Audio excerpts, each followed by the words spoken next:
जसप्रीत बुमराह को बंदर कहा, एक तरीके से अपमान किया है ऑस्ट्रेलियन कमेंटेटर ने। और अपने जस्सी का अपमान नहीं सहेगा हिंदुस्तान, क्योंकि दोस्त आपने उस खिलाड़ी को के लिए एक शब्द का इस्तेमाल किया जो कि हमारा घमंड है, और आपने हमारे घमंड को, हमारी ईगो को ठेस पहुंचाई है। वो भी तब जब आप इस वक्त ड्राइविंग सीट पर हैं टेस्ट मैच के अंदर। तब इतनी बौखलाहट किस लिए, क्यों आपको लग रहा है?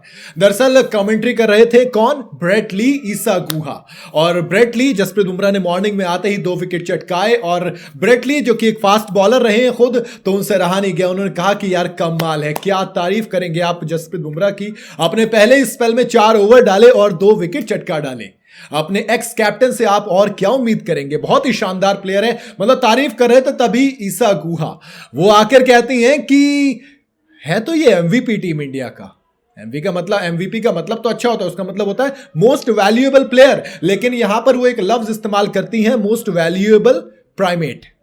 प्राइमेट का हिंदी में मतलब होता है बंदर। बंदर की एक किस्म होती है, यानी कि उसे बंदर कहा जाता है। फिर आगे उन्होंने कहा कि जसप्रीत बुमराह है ये, तो एमवीपी आपके जसप्रीत बुमराह है, हमारे लिए मोस्ट वैल्यूएबल प्लेयर है वो। लेकिन अगर आप उसे एमवीपी में प्राइमेट बोलते हो तो फिर दोस्त ठेस तो पहुंचेगी। आपको याद होगा 2007-8 की वो सीरीज थी, टेस्ट के अंदर सेकंड टेस्ट मैच था, जब हरभजन सिंह ने एंड्रू साइमंड्स को बंदर बोला था, और इस रेशियल स्लर के चक्कर में मामला ऊपर गया और वो सीरीज भी कॉल्ड ऑफ कर ली गई। हरभजन सिंह पर 3 मैच का बैन लगा, वो तमाम बहुत बड़ा स्कैंडल बना, वो बात दूसरी थी। लेकिन अब जब फॉक्स क्रिकेट पर कमेंट्री करते हुए ईसा गुहा ने हमारे एक, यार हमारी शान है दोस्त, वो हिंदुस्तान की शान है, उसका नाम जसप्रीत बुमराह है, उसके बारे में आप बोल रहे हो ये चीज, आपको शर्म आनी चाहिए कि आप एक टेस्ट मैच में कमेंट्री करते हो, आप एक रेप्यूटेटेड कमेंटेटर हैं और आप इस तरीके के स्टेटमेंट देंगे।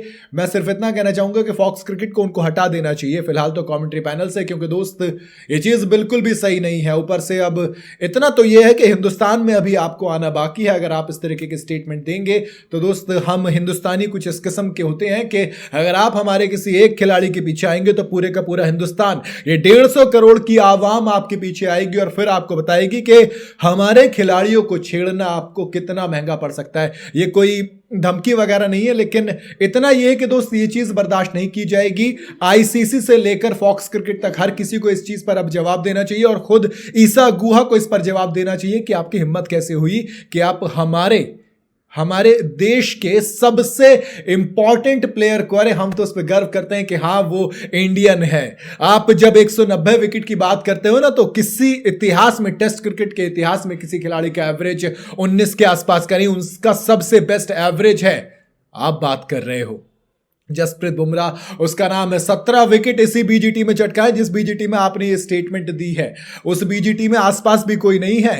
मिचेल स्टार्क 12 विकेट लेकर हैं, लेकिन आसपास नहीं है। 17 विकेट में 5 विकेट का फर्क होता है, और आप बात कर रहे हो। यार शर्म आनी चाहिए ईसा गुहा को इस तरीके की कोई भी स्टेटमेंट देते हुए। आप खिलाड़ी हैं, कमेंटेटर हैं, या फिर कोई भी हैं, या फिर दर्शक ही हैं। हमने देखा है कि ऑस्ट्रेलिया में इस तरीके के रिमार्क्स यूज किए जाते हैं। सिराज के साथ भी हुआ था, विराट कोहली के साथ हुआ है, और अब जसप्रीत बुमराह के साथ। उम्मीद क्या यार, जसप्रीत बुमराह के बारे में तुम्हें शर्म आनी चाहिए, मतलब हद होती है। मेरे हिसाब से बिल्कुल गलत है, आपको बहुत ही सोच समझ कर बोलना चाहिए, और मेरे ख्याल से ईसा गुहा को माफी मांगनी चाहिए। बाकी आपकी अपनी क्या राय है, आप अपनी राय मुझे कमेंट में बता सकते हैं। वीडियो अगर आपको पसंद आई हो तो इसे लाइक और शेयर जरूर करें। जाते जाते चैनल को फॉलो और सब्सक्राइब जरूर करते जाइएगा।